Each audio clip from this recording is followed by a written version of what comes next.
Daniel Carter stood in the massive council chamber and felt his heart sink. He had been Earth's ambassador for 7 years now, and every single meeting ended the same way. The alien delegates sat in their floating seats, looking down at him like he was a child asking for something he did not deserve. The chamber was built to hold 500 representatives from different worlds across the galaxy. Today, almost all of them were present. Daniel knew why. Earth had called for an emergency vote, and everyone wanted to see humanity get rejected once again.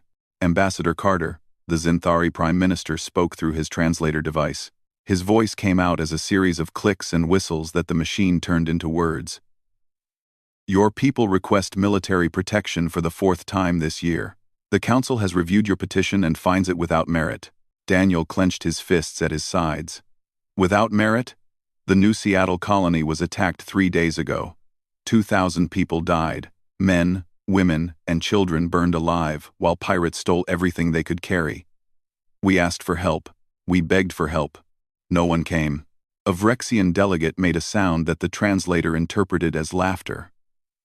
Your colonies choose to settle in dangerous regions. This is not the Council's problem. If humans cannot defend themselves, perhaps they should stay closer to their home world. We have the right to expand, Daniel said. His voice grew louder. The Council Charter says all member species have the right to colonize and explore. But that same charter promises protection from illegal attacks. You protect the Turellian colonies. You protect the Matherian settlements. Why not ours? The Pelthanai observer spoke next. Her species was tall and thin, with skin that shimmered like oil on water. The difference is simple. Human. Those species have proven themselves worthy. They have contributed to galactic society for thousands of years. Your kind has been here for only 20 years.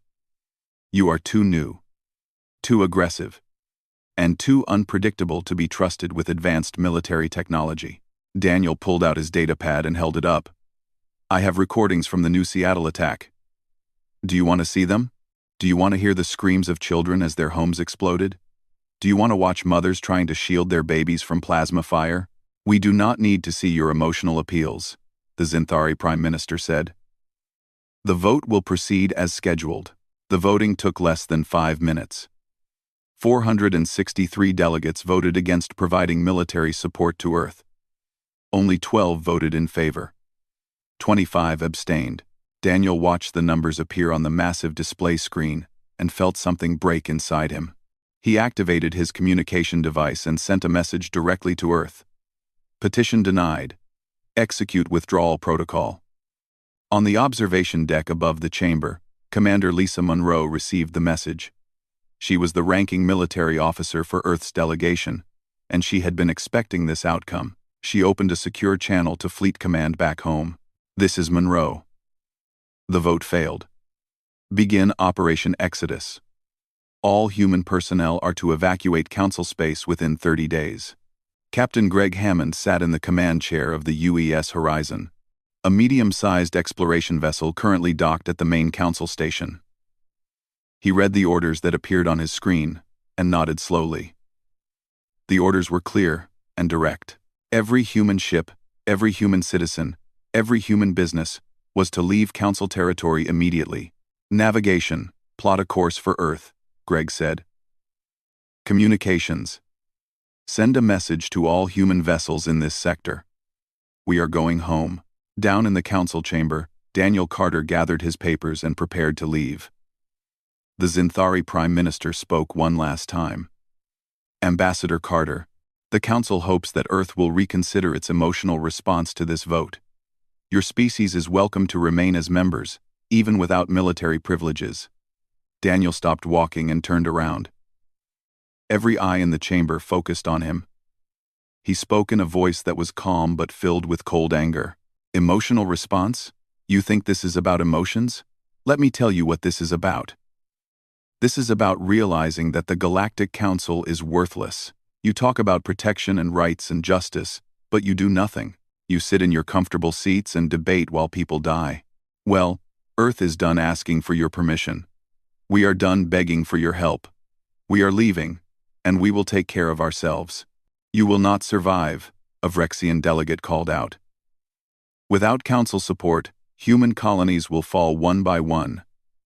Your species will be extinct within a generation. Daniel smiled, but there was no humor in it. We will see. Humanity has survived worse than abandonment by a council of cowards. We survived ice ages and plagues and wars that nearly destroyed our entire planet. We will survive this too.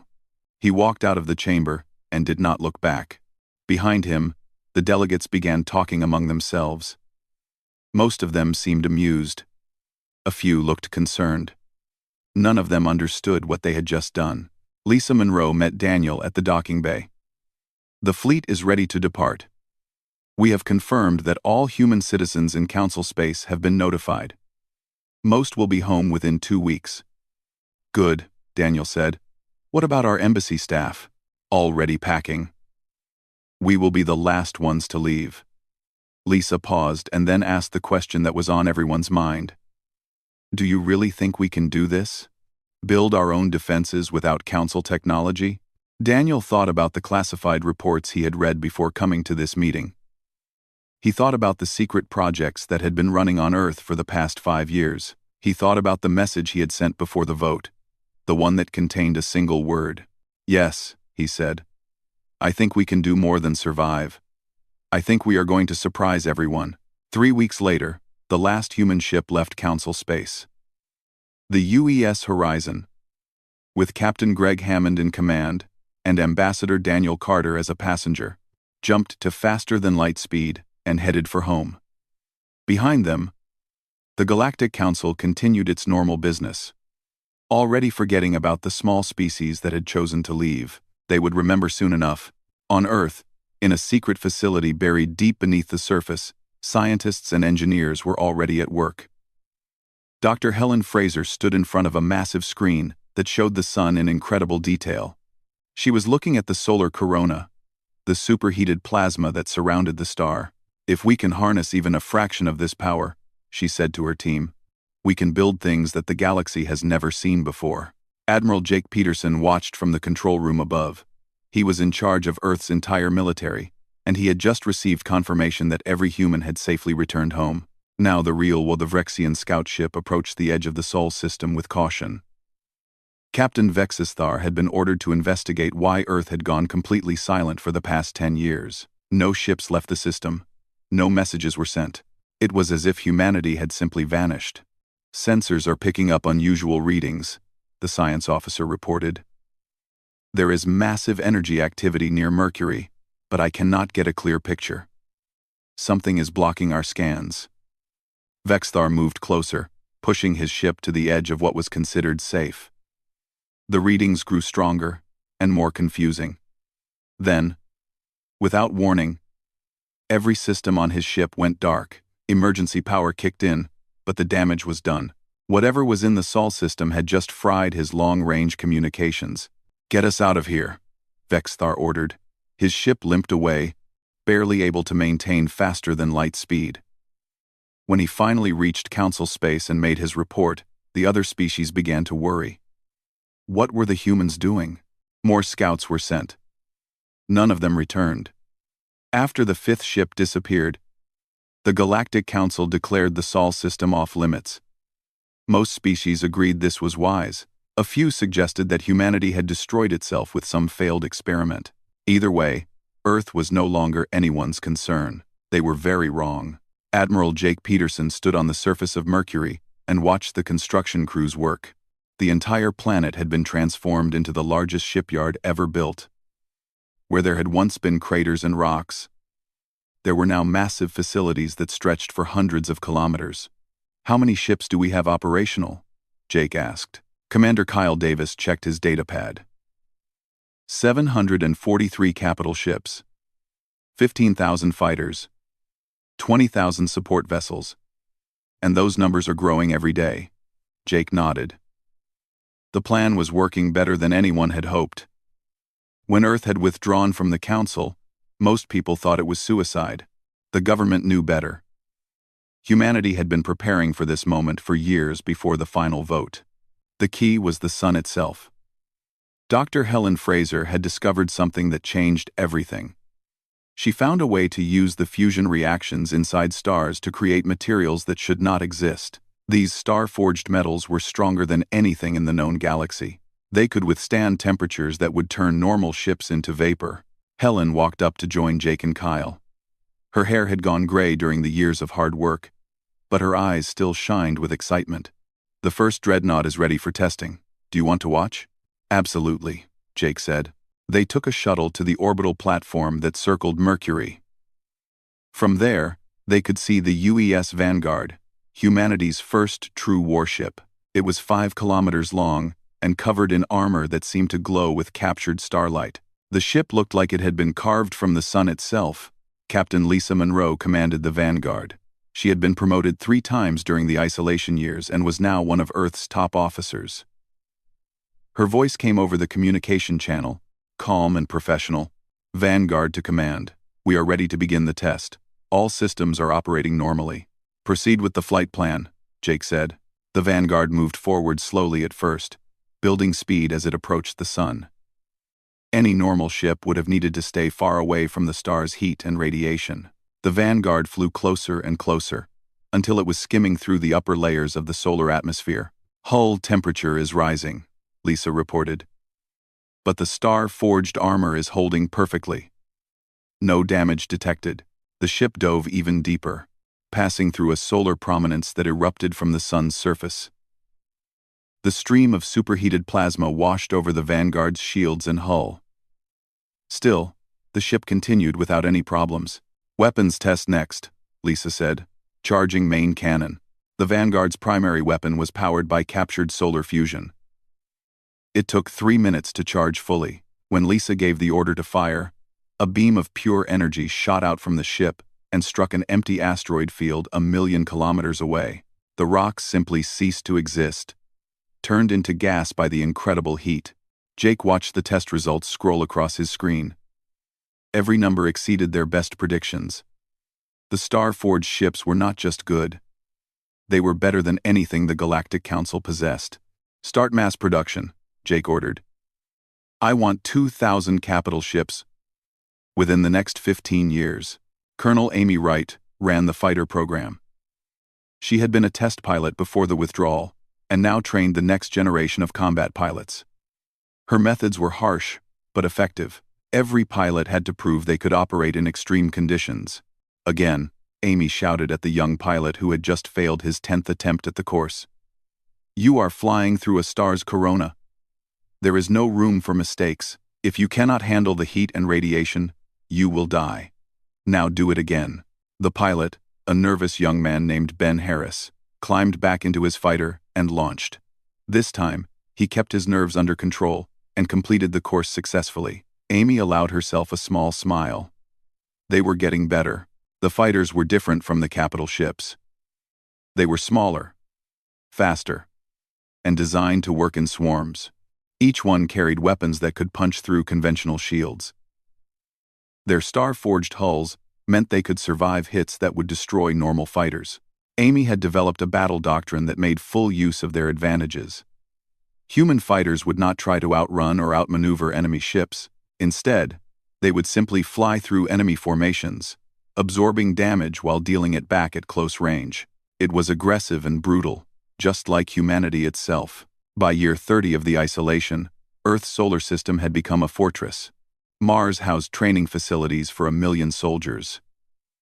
Jupiter's moons had been turned into supply depots. Saturn's rings hid sensor arrays that could detect ships jumping into the system from thousands of light-years away. General Marcus Cole commanded the ground forces. While everyone focused on the space fleet, Marcus made sure that every human colony could defend itself. He built bunkers and defense grids and trained civilian militias. Never again would a human settlement be defenseless against raiders. Dr. Helen Fraser continued to push the boundaries of what was possible. She experimented with using other stars, finding that different types of stars produced materials with different properties. Blue giants created metals that were incredibly hard. Red dwarfs made materials that could absorb energy. Each discovery opened new possibilities. We are not just building ships, Helen said during a meeting with the military command. We are learning to work with stars themselves. In another generation, we might be able to do things that seem like magic to other species. Captain Greg Hammond ran the intelligence division. His job was to keep track of what was happening in Council space without revealing Earth's presence. He used automated probes and carefully hidden listening posts to gather information. What he learned was not encouraging. The Galactic Council had grown weaker during Earth's absence. Pirate attacks were increasing. Several minor wars had broken out between member species. The Council spent more time arguing than acting. "They have learned nothing," Greg said to Jake during a private briefing. "They still believe that talking is the same as doing." Meanwhile, entire colonies are suffering. "Good," Jake said coldly. "Let them see what happens when you rely on bureaucracy instead of strength. When we return, everyone will understand the difference." By year 40, the transformation was complete. Earth had the most powerful military fleet in the galaxy, and no one knew it existed. The time for hiding was almost over. Jake gathered his senior officers for a final planning session. Lisa Monroe, Kyle Davis, Amy Wright, Marcus Cole, Greg Hammond, and Helen Fraser all sat around the table. These were the people who had turned Earth from a rejected council member into a military superpower. The alarm systems at Kepler Station began screaming at the same moment across all frequencies.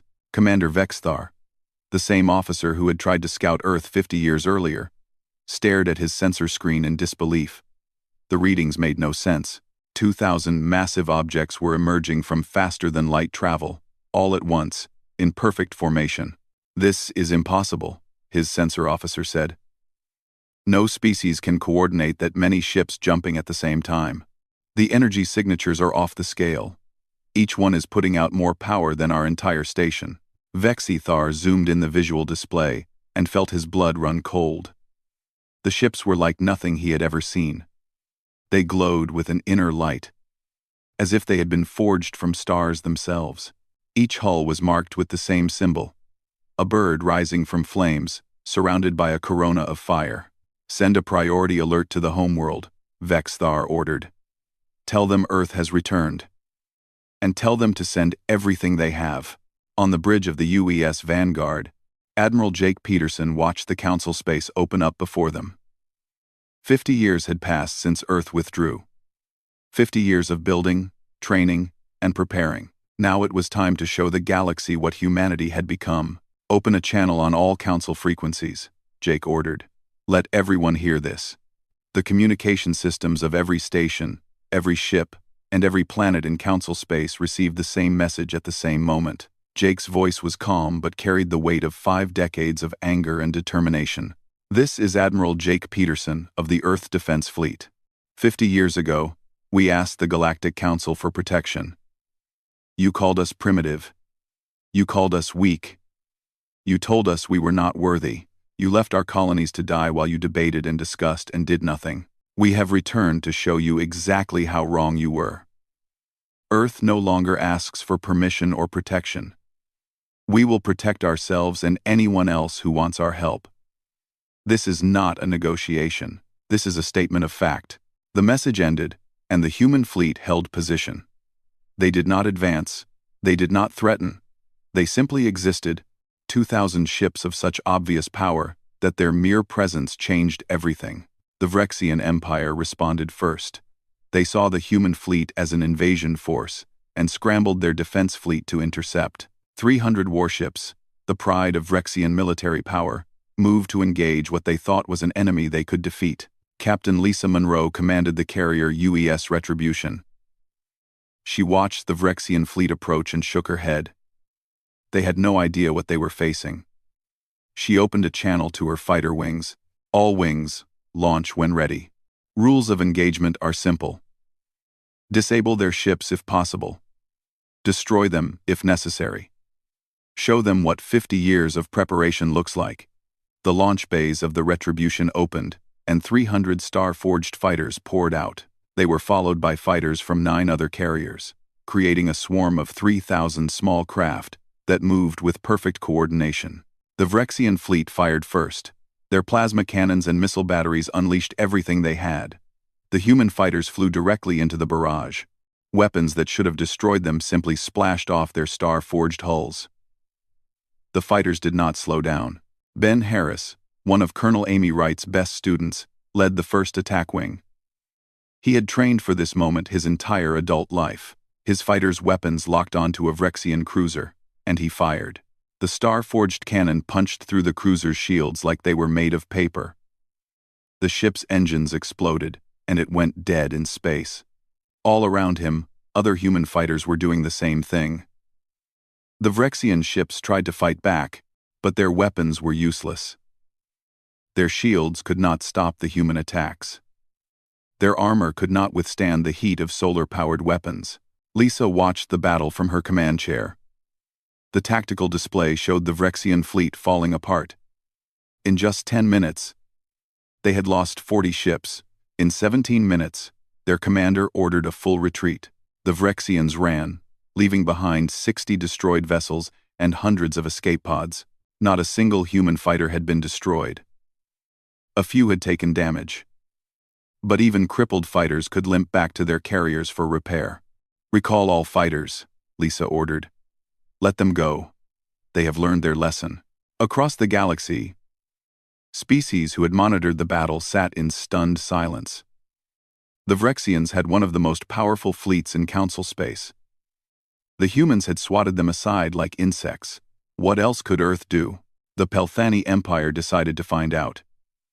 They were the dominant military power in the galaxy, and had been for 1,000 years. Their armada had never lost a major battle. When they heard about Earth's return, they issued an ultimatum: leave Council space immediately, or face destruction. Admiral Jake Peterson read the Pelthani message and smiled. "Captain Hammond, take the UES Absolute to Pelthani space. Show them what a dreadnought can do." Greg Hammond had waited 50 years for a command like this. The UES Absolute was the most powerful ship humanity had ever built. It was 10 kilometers long and carried enough firepower to level a planet. Its star-forged armor was 3 times thicker than any other ship in the fleet. "Navigation, set course for the Pelthani home system," Greg ordered. "Best possible speed. Let's not keep them waiting." The Absolute jumped to faster-than-light travel and arrived at Pelthani space 3 days later.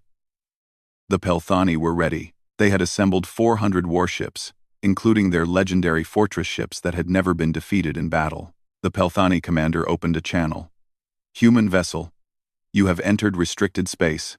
Surrender now, or be destroyed." Greg's response was simple: no.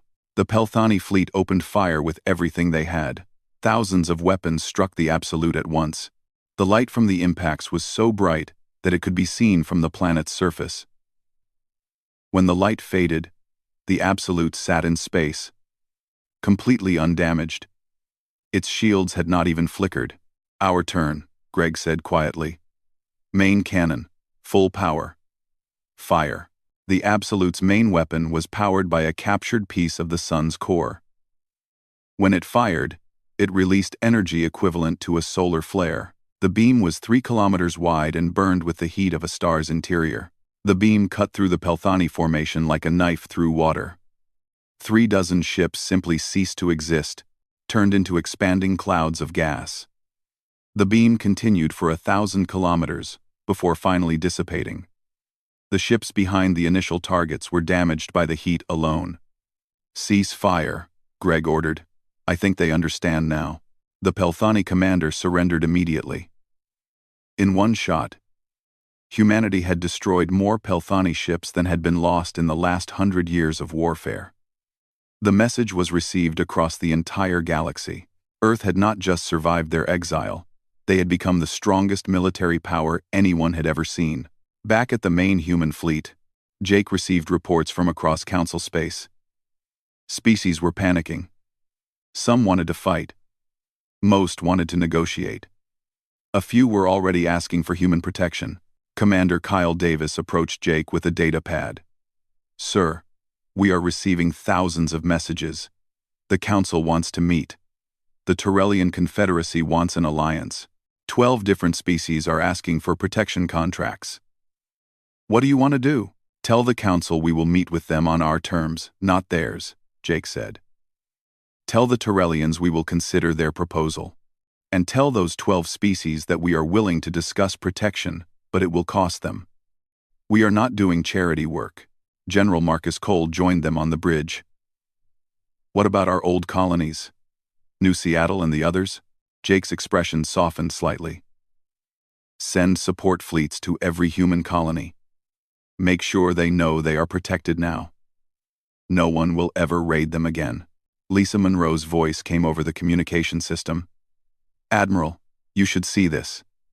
The Zinthari Collective is broadcasting a formal apology. They want to make amends for their past decisions. Jake laughed, a sound with no humor in it. Too late for apologies. But we will accept their acknowledgement. Make sure it gets recorded in every database in the galaxy. I want everyone to remember the Galactic Council chamber looked exactly as Daniel Carter remembered it. The same floating seats, the same massive displays, the same sense of self-importance that filled every corner of the room. But this time, Daniel was not standing alone at the bottom, looking up at the delegates. This time, he walked in flanked by Admiral Jake Peterson and General Marcus Cole. With armed human guards at every entrance, the council members shifted uncomfortably in their seats. Some tried to look confident, but their fear was obvious. The human fleet sat just outside the station, a visible reminder of what Earth had become. The Zinthari Prime Minister, a different individual than the one who had laughed 50 years ago, spoke first. His voice was careful and measured. Admiral Peterson, the Council welcomes Earth back to civilized space. We hope that the misunderstandings of the past can be forgotten. Jake did not sit down.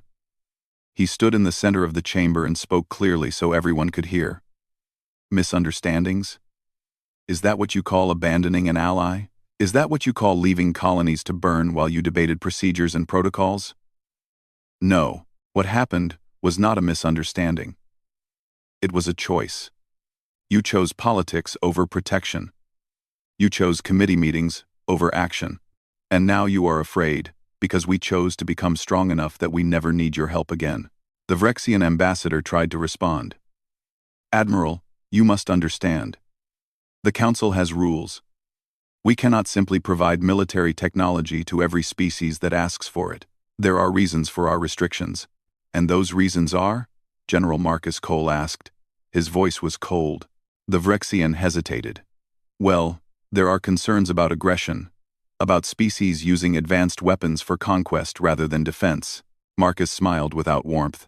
So you were worried we might attack someone? Interesting. We have been back for 3 months. We have the most powerful fleet in the galaxy. How many worlds have we conquered? How many species have we invaded? The answer is 0. We have only defended ourselves when attacked. Your fears were never about us. They were about maintaining your own power. Dr. Helen Fraser stepped forward. She carried a data pad with technical specifications. You want to know how we achieved what we did? We used stellar forging. We learned to create materials in the hearts of stars. Every innovation, every weapon, every advancement was developed in sovereign Earth space, using resources from our own solar system. We did not steal technology. We did not violate any council laws. We simply worked while you talked. The Pelthani ambassador raised a hand. Dr. Fraser, the council would very much like to learn about this stellar forging process. Perhaps we could arrange a technology sharing agreement? Jake laughed out loud. Technology sharing? You want us to give you the secrets we developed while you left us to die? No. Earth will share our knowledge with our allies and our partners. The Council is neither. Then what do you want? The Torellian Confederacy representative asked. She was one of the few who had abstained from the vote 50 years ago. You have proven your power. You have made your point. What comes next? Admiral Jake Peterson pulled up a holographic display that showed a map of the galaxy. Red dots marked dozens of locations. These are species and colonies that have contacted us asking for protection. Some are council members. Some are independent. All of them are tired of waiting for help that never comes. Earth is offering protection contracts to anyone who wants them. We will defend our clients with the full power of our fleet. In exchange, they pay a fee and maintain their complete independence. No politics, no committees, no debates, just results. The chamber erupted in angry voices. Several delegates shouted at once. The Zinthari Prime Minister stood and called for order. When the noise finally died down, he spoke with barely controlled anger. You are trying to replace the Council. You want to build your own alliance based on military force rather than diplomacy. This is exactly why we refused to give you weapons 50 years ago. You are proving that humans are too aggressive to be trusted. Daniel Carter finally spoke. He had been quiet until now, letting the military officers make their case. But this accusation required his response. Too aggressive? Let me tell you about aggression. When the Krex Dominion held the Metharian colonies hostage, the Council passed 3 resolutions condemning their actions. 3 pieces of paper. The Metharians suffered for 20 years while you passed resolutions. When Earth liberated those colonies 2 weeks ago, it took us 18 hours. That is the difference between talking and doing. The Council provides stability, the Pelthany ambassador argued. Military force alone cannot create lasting peace. You are right, Jake said. Which is why our protection contracts include terms beyond military defense. We help our clients build their own defensive capabilities. We share technology with our partners. We create relationships based on mutual benefit, not dependence. Can the Council say the same? Commander Kyle Davis activated another display. It showed economic data from across the galaxy. Over the past 50 years, pirate attacks in Council space increased by 300%. Trade route safety decreased by 40%. Client species satisfaction with Council protection dropped to 12%. These are your own numbers, from your own databases. The Council has failed, and everyone knows it. The Torellian representative spoke again. Admiral Peterson, my government wishes to propose a formal alliance with Earth. We want to be partners, not clients. We can offer resources, shipyards, and strategic locations for bases. What would you require in return? Jake looked at her with something like respect. Equal partnership. Your fleets would work with ours as allies, not subordinates. You maintain complete control of your own military and government. We coordinate on defense and share technology. If you are attacked, we defend you. If we are attacked, you defend us. Simple and direct. The Torellian Confederacy agrees to these terms, she said immediately. We will begin formal negotiations as soon as this session ends. Other delegates began talking among themselves. Some were angry. Some were afraid, but several looked interested. The idea of actual protection rather than Council promises was appealing. Captain Lisa Monroe entered the chamber and walked directly to Jake. She whispered something in his ear. Jake nodded and then addressed the Council again. I have just received word that the Kreth Swarm has launched a raid on Proxima Station. This is a Council facility with a population of 10 million. The Council Defense Fleet is 3 days away. My fleet can be there in 6 hours. Do you want our help? Or would you prefer to handle this through proper channels? The chamber went silent. Everyone knew what would happen if the Council refused. 10 million people would die while the Council filed emergency motions and debated response protocols. The Zinthari Prime Minister looked like he had swallowed something bitter. We would appreciate Earth's assistance in this matter, he said carefully. Assistance? Jake said. No. Either you hire us to do the job, or you do it yourselves. We do not do favors for the Council. Make a choice. The vote was called immediately. This time, the result was very different from 50 years ago. The Council voted 412 in favor of hiring Earth to defend Proxima Station. Only 32 voted against. The rest abstained. Payment terms will be transmitted to your accounts, Jake said. The bill will be high. Consider it a down payment on 50 years of abandoned colonies. He turned to Lisa. Captain Monroe, take your carrier group to Proxima. Stop the swarm. Show them that protected means protected. Lisa saluted and left immediately. Within the hour, 10 human carriers and their escorts jumped to faster than light speed, heading for Proxima Station. Daniel Carter looked around the council chamber one last time. 50 years ago, I stood in this room and begged you for help. Today, I stand here offering help to you. But make no mistake, this is business, not charity. Earth will protect those who value protection. We will share knowledge with those who become partners. And we will remember who stood with us and who stood against us. The meeting ended, and the human delegation left. Behind them, the council erupted into arguments and debates. Some wanted to fight Earth's growing influence. Others wanted to join it. A few simply accepted that the balance of power had shifted forever. On the UES Vanguard, Jake gathered his senior staff. The council is broken. They know it. And we know it. Within a year, half their members will have left to join us. Within 5 years, the council will be irrelevant. We are not just building a fleet. We are building a new order. What about species that refuse to work with us? Marcus asked. Some of them still think the council will protect them. Captain Lisa Monroe stood on the bridge of the UES Retribution as her carrier group dropped out of faster-than-light travel near Proxima Station. The scene before her was chaos. 300 Kreeth swarm vessels surrounded the station, firing on the defensive platforms, while smaller craft evacuated civilians. All fighters launch immediately, Lisa ordered. Carrier group, take defensive positions around the station. Target priority is the swarm heavy cruisers. Kill them first. The human fighters poured out of their carriers like angry hornets. The Kreeth swarm had terrorized this region of space for over a century. Their tactics relied on overwhelming numbers and brutal efficiency. They had never faced an opponent who could match their aggression with superior technology. Ben Harris led the first attack wing directly into the swarm formation. His targeting computer locked onto a Kreeth-heavy cruiser, and he fired. The star-forged weapons punched through the alien ship's organic armor and detonated its power core. The cruiser broke apart, spilling smaller swarm vessels into space. The battle lasted 3 hours. The Kreeth swarm threw everything they had at the human fleet.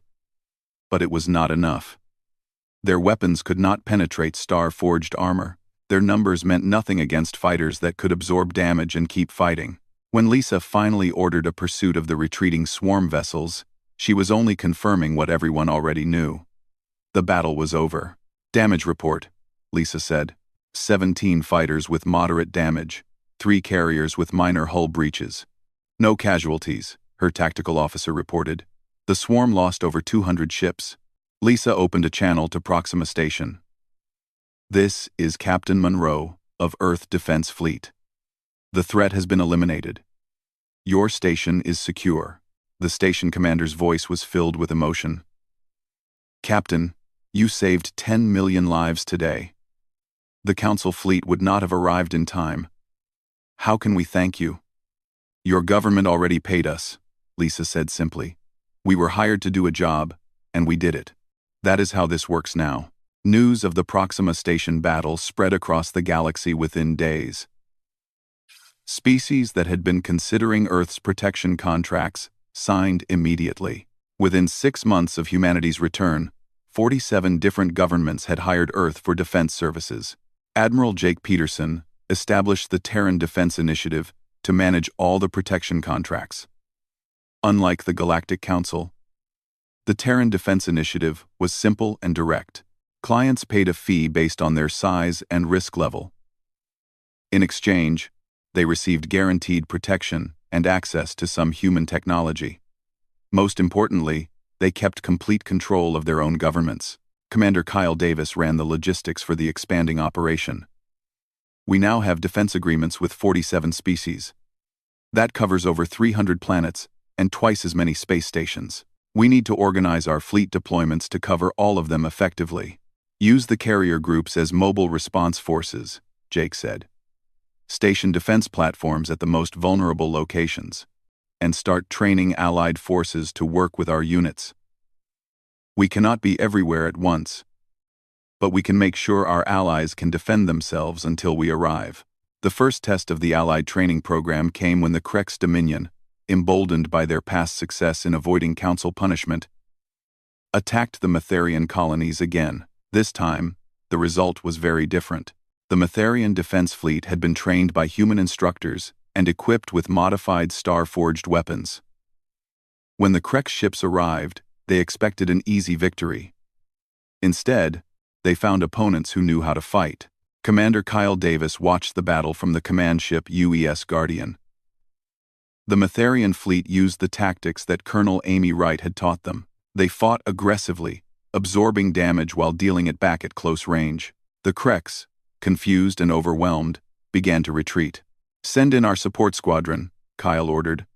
"Let's finish this." 6 human destroyers jumped into the battle and targeted the Krex command vessels. The Krex fleet broke and ran, leaving behind a third of their ships. The Matharian colonies were free, and this time they would stay free. The Matharian government became Earth's most loyal ally. They opened their shipyards to human use and provided resources for the expanding fleet. More importantly, they sent their best officers to train with human forces, creating the first truly integrated battle groups. Dr. Helen Fraser opened the Stellar Forge Academy on Mars. Scientists from allied species came to learn the basics of star core engineering. Helen was careful about what she shared. The most advanced techniques remained human secrets. But even the basic knowledge she provided was enough to help allied species improve their own technology. "We are not just selling protection," Helen explained to Jake during a progress review. "We are building a community of species that can defend themselves and each other. That is more valuable than any weapon system." The Galactic Council watched these developments with growing alarm. Species were leaving the Council in large numbers to join the Terran Defense Initiative. The Council's authority crumbled as more governments realized that human protection actually worked, while Council promises remained empty. The Zinthari Collective faced internal rebellion when their outer colonies demanded the right to hire Earth for protection. The Zinthari central government refused, insisting that Council membership was sufficient. The colonies seceded and immediately signed protection contracts with Earth. General Marcus Cole was sent to negotiate the crisis. He met with both sides and proposed a solution. "The colonies can become independent and hire us for defense. The Zinthari Collective can maintain its Council membership if it wants. No one needs to fight. Just let people make their own choices." The agreement was reached without bloodshed. The former Zinthari colonies became independent states under Earth's protection. The Zinthari Collective, humiliated but intact, remained with the Council. Everyone learned an important lesson. Earth would not conquer or control, but it would support those who chose freedom. The Vrexian Empire, still stinging from their defeat at the first battle, took a different approach. Their government formally withdrew from the Council and requested an alliance with Earth. Captain Greg Hammond was assigned to oversee the integration of Vrexian forces into combined operations. "Your ships are good," Greg told the Vrexian fleet commander, "but your tactics are outdated. You rely too much on long-range bombardment. Modern combat is about aggression and speed. Let me show you how we do things." The Vrexian officers were proud and initially resistant. But after seeing human fighters in action, they began to understand. Within a year, Vrexian ships were operating alongside human vessels as equal partners. The alliance proved so successful that other species sought similar arrangements. The Pelthani Empire made the most surprising move. Their ambassador approached Jake Peterson with a formal proposal for a full military alliance. The Pelthani would contribute their massive industrial capacity and strategic expertise. Earth would provide military coordination and star-forged technology. "Why should we trust you?" Jake asked. "Your fleet tried to destroy us when we first returned." The Pelthani ambassador was honest. "Because we were wrong. And we know it. The Council is dying. The old order is finished. We can either adapt or become irrelevant. We choose to adapt." The Earth-Pelthani alliance became the foundation of what would be called the Stellar Commonwealth. It was a federation of free species, bound together by mutual defense agreements and shared values. Every member maintained complete sovereignty. Every member contributed to collective security. and every member benefited from the combined strength of the alliance. Colonel Amy Wright trained the next generation of combat pilots from a dozen different species. She was tough on all of them, regardless of where they came from. "I do not care if you are human, or Pelthani, or Mytharian, or anything else," she told each new class. "In my fighters, you are all warriors. You will learn to fight like warriors. You will learn to protect like warriors. And you will learn that warrior is not about species. It is about dedication." The Kreeth swarm made one final attempt to maintain their reign of terror. They assembled the largest invasion force in their history and attacked multiple targets simultaneously. It was a mistake. Captain Lisa Monroe commanded the defense of Proxima Station for the second time. This time, she had a combined fleet of human, Pelthani, Mytharian, and Vrexian ships. The swarm faced not just Earth's military might, but the coordinated power of the entire stellar commonwealth. The battle was brutal but decisive. Lisa's forces did not just repel the invasion. They pursued the swarm back to their home systems and eliminated the threat permanently. The swarm had terrorized the galaxy for over a century. They were destroyed in less than a month. Ambassador Daniel Carter, now elderly but still active, addressed what remained of the Galactic Council one final time. 50 years ago, you voted to leave Earth unprotected. You thought we would disappear, either destroyed by enemies or absorbed by stronger species. Instead, we became stronger than any of you imagined. We built a new system based on results instead of debates, on action instead of bureaucracy. Now the galaxy is choosing which system it prefers. The choice is clear. The Galactic Council held an emergency session to discuss its future. The vote was close, but the outcome was inevitable. The Council would dissolve within the year. Its remaining members would be invited to join the Stellar Commonwealth as equal partners. Admiral Jake Peterson retired after 15 years of service, leading Earth's return to galactic prominence. At his retirement ceremony, he spoke about the journey humanity had taken. "When we left Council space 50 years ago, we were angry and afraid. We did not know if we could survive on our own. But we learned something important. We learned that strength comes from within, not from others. We learned that the best protection is the protection you build yourself. And we learned that when you help others, you do it because it is right, not because a committee tells you to." These lessons changed us from a rejected species into the founders of a new galactic order. Captain Greg Hammond took over as the new commander of Earth Defense Fleet. His first order was to authorize the construction of third-generation star-forged vessels. "We cannot stop advancing," he said. "The galaxy is safer now than it has been in centuries, but that safety only exists because we are strong. We must remain strong." Dr. Helen Fraser continued her research into stellar engineering. She made breakthroughs that allowed the creation of materials from different types of stars. Each discovery opened new possibilities for technology and exploration. The stellar commonwealth grew to include over 200 species within 10 years. It was not an empire. No single species ruled over the others. Instead, it was a true federation where every member had a voice, and every member contributed to the common defense.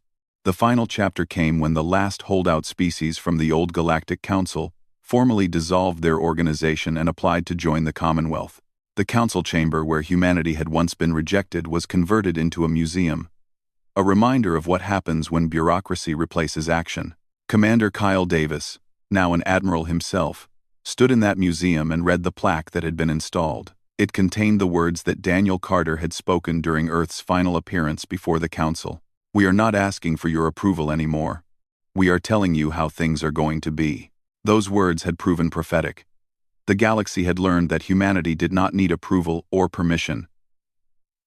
They needed strength and the will to use it. When the Council abandoned Earth, they created something far more powerful than they ever imagined. The lesson echoed across the stars and would be remembered for generations. Abandon those who ask for help. And do not be surprised when they return no longer asking. The phoenix that rose from Earth's exile had not just survived. It had transformed the entire galaxy, burning away the old order and creating something better in its place. Humanity had been called primitive, aggressive, and unworthy. They proved they were determined, innovative, and unstoppable. And in doing so, they showed the galaxy that true strength comes not from ancient traditions or comfortable bureaucracies, but from the fire of those who refuse to accept failure. The stars themselves had forged Earth's weapons, but it was humanity's spirit that forged their destiny. Jake shrugged. Let them learn the hard way. We will protect our clients and allies. Everyone else is on their own. That is the same choice they gave us 50 years ago. Now they get to see how it feels. Dr. Helen Fraser looked worried. Admiral, we need to be careful. Power can corrupt. We cannot become the thing we fought against. You are right, Jake said. Which is why we are building partnerships, not an empire. Every species that works with us keeps their independence. We do not rule them. We do not control them. We just protect them. As long as we remember that, we will be fine. Ambassador Daniel Carter smiled. He had spent 50 years waiting for this moment. Earth had been abandoned by the galaxy. Now the galaxy was learning that abandoning humanity had been the biggest mistake in their history. The species who laughed at us is now begging for our forgiveness. Dr. Helen Fraser arrived on the bridge, looking tired but satisfied.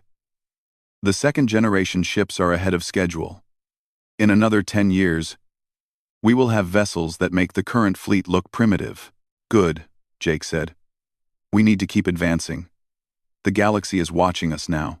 We cannot afford to slow down or show weakness. Amy Wright entered with a report about fighter production. We are training new pilots faster than we can build fighters for them. Every young person on Earth wants to join the defense fleet. We have a waiting list that is 5 years long. Jake looked around at his officers. These were the people who had turned Earth from a rejected outcast into the dominant power in the galaxy. They had done the impossible. And they were just getting started.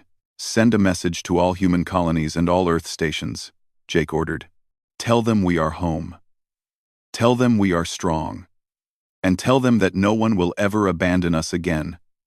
Because we do not need anyone's protection, but our own. The message went out. And across human space, people celebrated. The long isolation was over. Earth had returned. And the galaxy would never be the same. We have built something incredible, Jake said.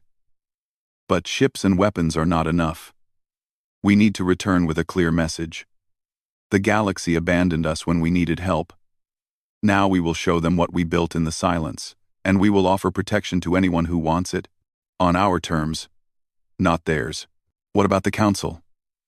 Lisa asked. They will see us as a threat. Let them, Jake said. We are not asking for their approval anymore. We are telling them how things are going to be. Any species that wants our protection can have it. Any species that attacks our allies will face our fleet. It is simple and direct. Helen spoke up. When do we reveal ourselves? Jake smiled. It was the smile of someone who had waited decades for this moment. Soon. Very soon. I want every ship ready to launch within the next 2 years. We are going to make an entrance that the galaxy will never forget. The meeting ended, and the officers returned to their duties. Earth's silence was about to end, and nothing would ever be the same again. RK could begin. How long? He asked. Helen looked up at him. To build the first prototype ship? Maybe 10 years. To build a fleet? 30 to 50 years. Then we better get started, Jake said. The galaxy thinks we are weak. Let's prove them wrong. In the darkness of space, Earth began its transformation. The other species did not know it yet, but they had made a terrible mistake. They had given humanity exactly what it needed. A reason to become strong, and the time to do it in private. 50 years would pass before the galaxy saw Earth again. By then, everything would be different.